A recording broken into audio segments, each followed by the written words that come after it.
Welcome to an explainer on recently concluded US-Taliban peace deal. The 18-year war between Americans and Taliban, which is usually referred as a never-ending war or forever war, seems to be coming to a logical conclusion.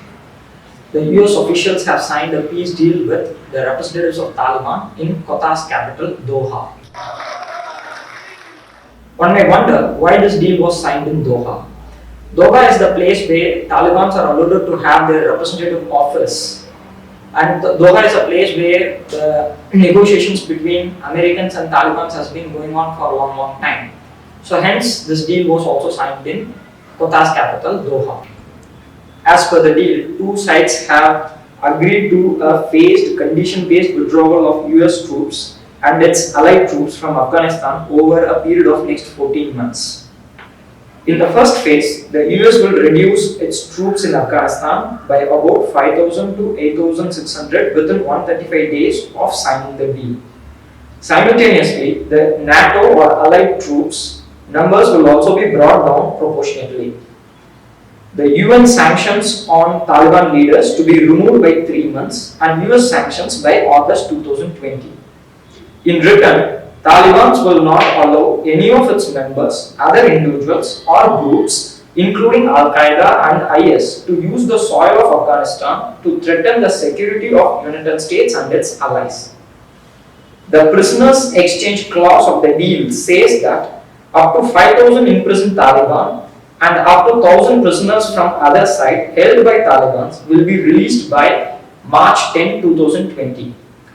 The US-Taliban peace deal is supposed to be followed by an intra-Afghan dialogue. So it is clearly evident that Taliban had an upper hand in this Doha peace negotiations. According to me, Taliban have cleverly exploited the sense of urgency shown by Americans to their advantage. US in its eagerness to bring Taliban to the negotiation table have even agreed to leave the Afghanistan government out of this negotiation, because Taliban do not recognize the current Afghanistan government as the legitimate ruler of the Kabul. One may wonder why Americans are so desperate to leave Afghanistan in a hurry. The desperation shown by Trump's administration to withdraw its troops from Afghanistan has much to do with its domestic political implication in US rather than reflecting the geopolitical reality of Afghanistan.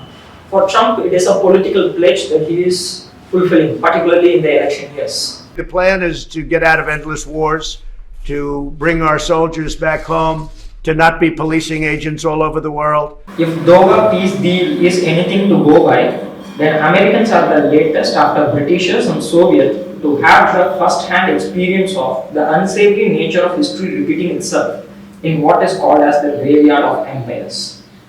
The Afghan war is estimated to have costed $2 trillion with more than 3,500 American and allied soldiers being killed.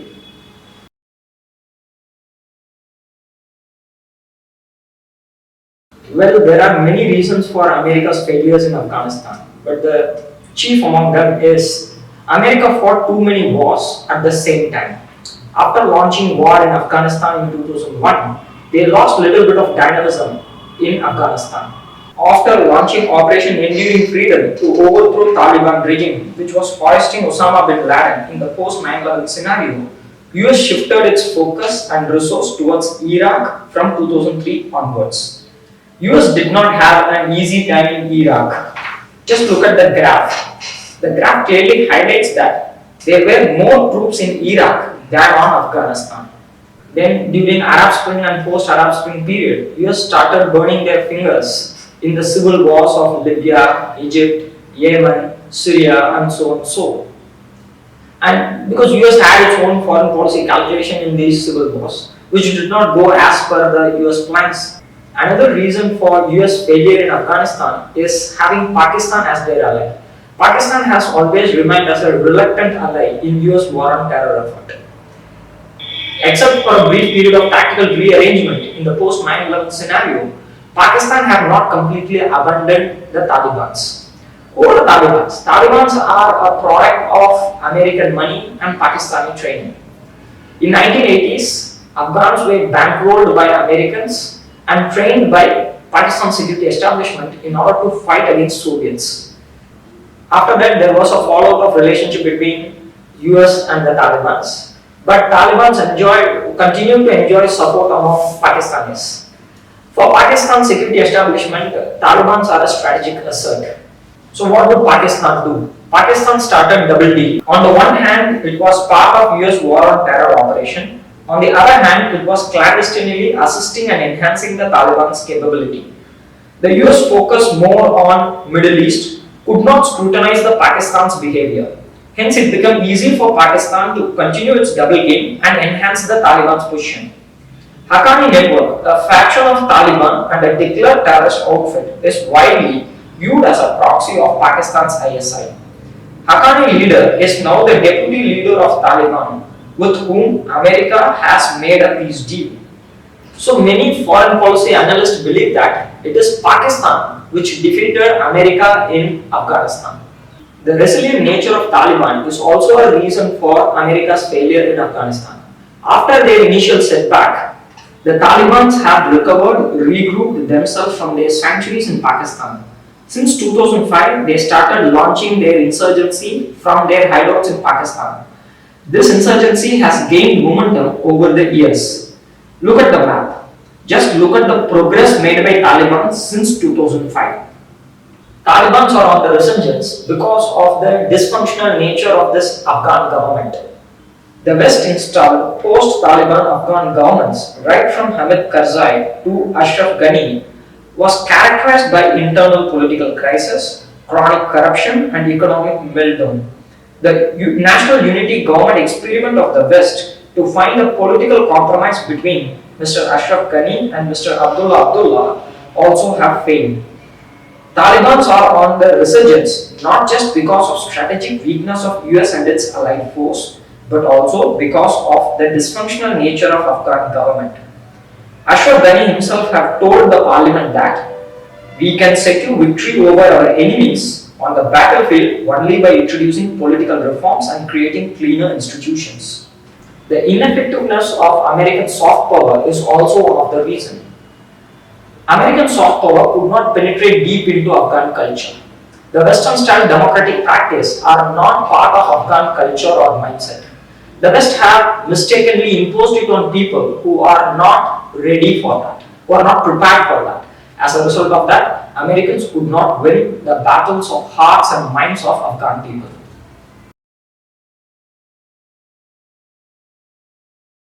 There is a striking parallel between Afghan war and the Vietnam War. See, both the war is a part of a larger global conflict. If Vietnam War is a part of the Cold War politics, then the crisis in Afghanistan is a part of global war on terror. Both the wars are an inconclusive war in which neither side could claim clear victories. Just like in Vietnam and Afghanistan too, war has entered a stalemate a long ago. In 1970s, US have negotiated with North Vietnam from the position of weakness. Likewise, in Afghanistan today, US is negotiating with Taliban from the position of weakness. In both these wars, US is seeking peace with honor. Whether in Vietnam or in Afghanistan, the American policymakers did not have any clear understanding about the culture and society which they wanted to transform.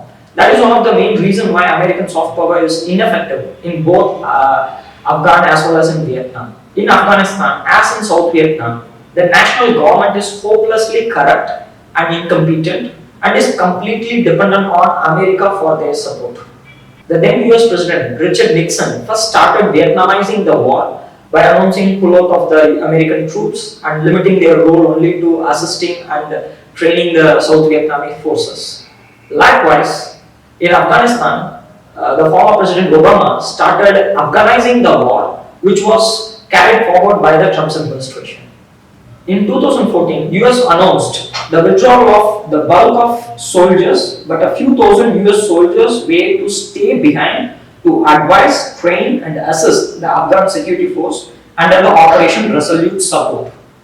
The next similarity is just like Vietnam War, the Afghan War is also unpopular among the American people.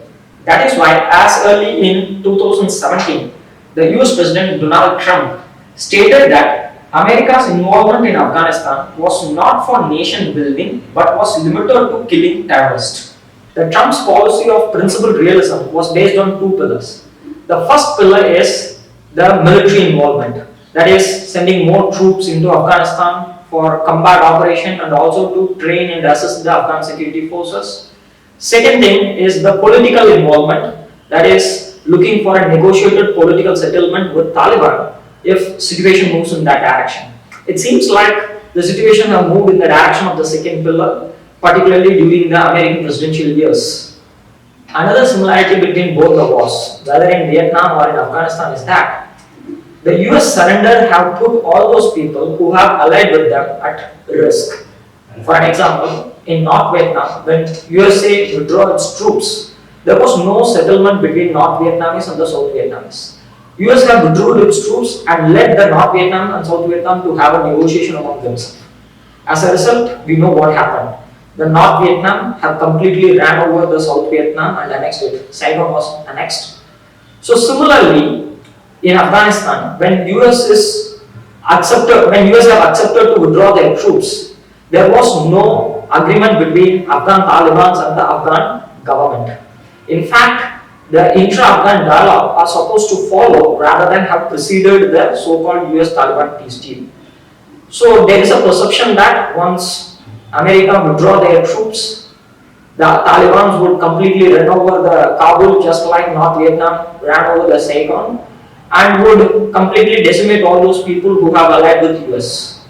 In such a context, it would be pertinent to recollect the statement of Henry Kissinger. He once said, "It may be dangerous to be America's enemy, but to be America's friend is fatal." South Vietnamese, Kurds, and today Afghans would vouch for this fact. In spite of such striking parallels between both the wars, the Ho Chi Minh's Vietnam and the Taliban's of Afghanistan are not the same people.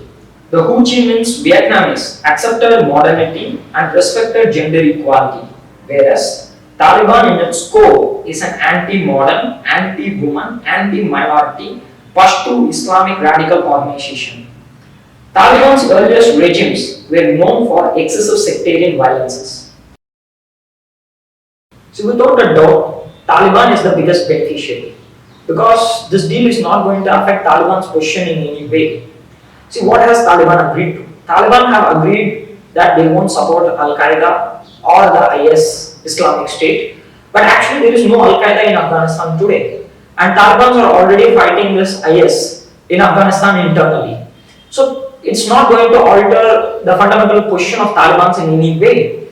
So it literally looks like US have outsourced the counter-terror operation in Afghanistan to the very people whom they are fighting just a week ago.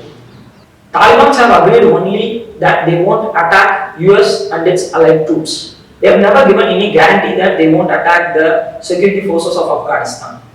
In fact, a day after signing this Doha deal, the Taliban leaders have asked their fighters to resume their operation against the Afghan security forces. There is no guarantee for Afghan women in this US-Taliban peace deal. Taliban have not given any assurance on the civil liberties of Afghan people.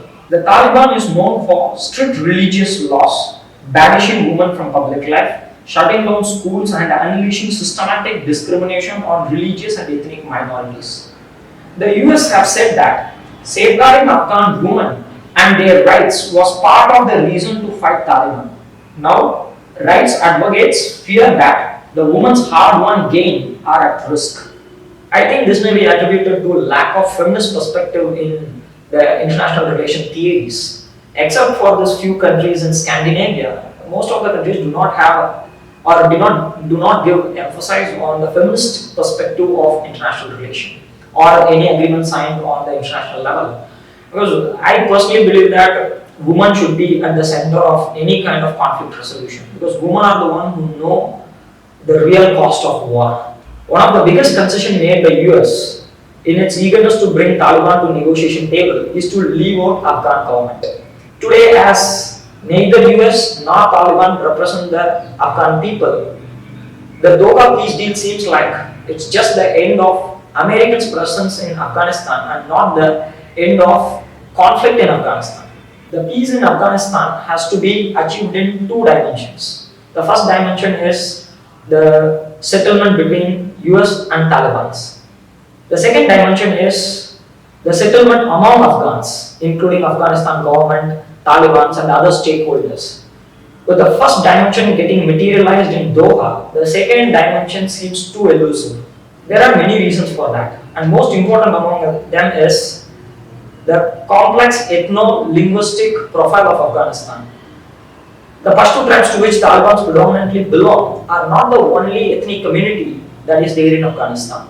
Look at this map. From this map, you can see that Afghanistan is a country with deep ethnic divisions. Apart from Pashto, other ethnic groups like Hazaras, Tajiks, Uzbeks, Turkmens, and so have their own political ambition. They would fight to death to resist another era of Pashto Taliban domination. Arriving consensus among such a diverse ethno-linguistic groups is not going to be easy. These ethno-linguistic fault lines are the reasons why previous intra-Afghan dialogue efforts like 2010 High Peace Council of President Hamid Karzai has not yielded any results. With disputes over recent election results, it is unclear who would negotiate with the Taliban and what will be the outcome of that talk. The political tussle is between Ashraf Ghani and Abdullah. Ashraf Ghani belonged to the largest ethnic group in Afghanistan, the Pashtun. Abdullah's base is among the fellow Tajiks, the second largest group in Afghanistan. If there are any concession made by Ashraf Ghani's government to Taliban, it would be viewed by the Abdullah supporters as an intra-Pashto deal, which was made at the cost of other tribal communities, particularly Tajiks and Uzbeks. Taliban fought the war for 18 years, not just to have an understanding with the United States. They fought for power, the power which they lost in 2001 with the arrival of US force. So today, Taliban in its strongest phase would like to run over Kabul and completely control it rather than share power with anyone. The Trump administration has promised release of 5,000 Taliban prisoners in Doha deal to which Afghan government is not a party to. President Ghani has said that its government has never agreed to release of Taliban prisoners. The dispute over prisoner swap clause of the deal may give rise to new fault lines, which may be utilized by Taliban to walk away from the intra-Afghan dialogue and continue their onslaught to capture Kabul. In such a scenario, it is unlikely for paralyzed Afghan government to hold their ground against the resurgent Taliban.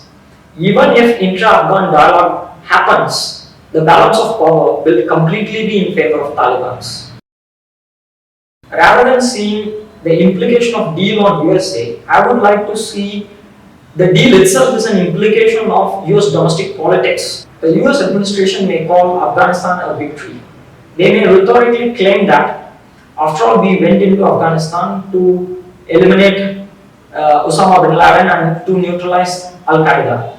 We have done that, so it is a victory for us. They may claim so. Compared to thousands, and we're doing a tremendous job. And as you know, a big part of that job is ISIS, certainly the biggest, and Al-Qaeda, and we've got them down very low numbers. We'll have that totally taken care of in a very short period of time, and we'll see what happens. The Taliban wants to make a deal. We'll see if they want to make a deal. It's got to be a real deal, but we'll see. But they want to make a deal. And they only want to make a deal because you're doing a great job. That's the only reason they want to make a deal. The Trump would definitely use this deal as a rallying point in his electoral campaign. Trump would like to project himself as a deal maker, someone who brought the American soldiers back home, someone who brought America out of this never-ending wars in Afghanistan, Syria, and so on and so. Given the unpopularity of Afghan war among the American public, he may even successfully persuade the American people to give him a second term. Whether US will withdraw only its troops or will US go for complete retreat from Afghanistan, including their air base, whether US will halt its withdrawal if the conditions are not met, are some of the pertinent questions that may emerge. But we have to wait for answers. The jury is still out. Let's see what happens. Given the current flare-up in tension between already hostile US and Iran, and the US weakening profile in Iraq, US may like to have at least their air base, particularly the air bases that are close to Iran's border, intact to have an eye over Iran. Taliban may accept this and have a tactical realignment with US in order to contain Iran because Iran too has some strategic assets like Hazara Shias in Afghanistan who could play spoilsport in Taliban's dream. The Pakistan is the second biggest beneficiary in this Doha deal because Pakistan have always used its leverage with Taliban in order to enhance its clout in US foreign policy calculation. In 2018, President Trump in Twitter expressed his frustration over Pakistan's non-cooperation in combating terrorism and threatened to cut all its aid. But he was quick to understand that the road to any kind of settlement with Taliban lies through Islamabad. In 2019, Trump announced that US is working with Pakistan to find a way out of Afghan war. Washington wanted Pakistan to pressurize Afghan Taliban into a permanent ceasefire and to participate in negotiations. As a down payment for that, US cleared $125 million support package for Pakistan's F-16 fleet. So Taliban trump card seems to be working for Pakistan. It is evident from the fact that Trump during his state visit to India just a week before signing of Doha deal did mention about US improving relationship with Pakistan. For this reason, since taking office, my administration is working in a very positive way with Pakistan to crack down on the terrorist organizations and militants that operate on the Pakistani border. Our relationship with Pakistan is a very good one. Thanks to these efforts, we are beginning to see signs of big progress with Pakistan, and we are hopeful for reduced tensions, greater stability, and the future of harmony for all of the nations of South Asia. Pakistan also wanted a strong Taliban in Afghanistan in order to undercut India's growing influence in Afghanistan. Because Pakistan see the current Afghan government is excessively pro-Indian. Many believe that Afghanistan is a proxy battlefield between two South Asian rivals, India and Pakistan. Islamabad alleges that Indian consulate in Afghanistan, especially in Kandahar and Jalalabad, which are close to Afghan border, are a cover for anti-Pakistan activities like arming and funding Baloch secessionists. New Delhi views its link to Afghanistan as a civilizational and its own interest there as legitimate.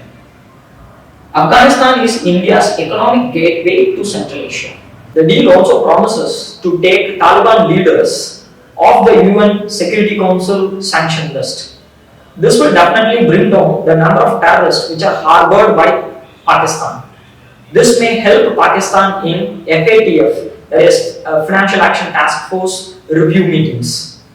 Some analysts are of the view that Taliban may not take instructions from Pakistan as they did in the past. If Taliban become more and more nationalistic, then it's going to be a problem for Pakistan. Because Pakistan and Afghanistan still has an unsettled borders. That is, the Durand Line controversy is still unsettled. Mullah Omar, the founder and old leader of Taliban, himself has said that they never accept Durand Line. So Durand Line may become a new fault line between Pakistan and Taliban-run Afghanistan. The Doha deal will certainly have a geostrategic, geopolitical and security implication for India. India's consistent position was in favor of Afghan-led, Afghan-owned, Afghan-controlled reconciliation process. So India would certainly not be happy with this Pakistan-brokered one-sided Doha deal, which may bring back Taliban to power.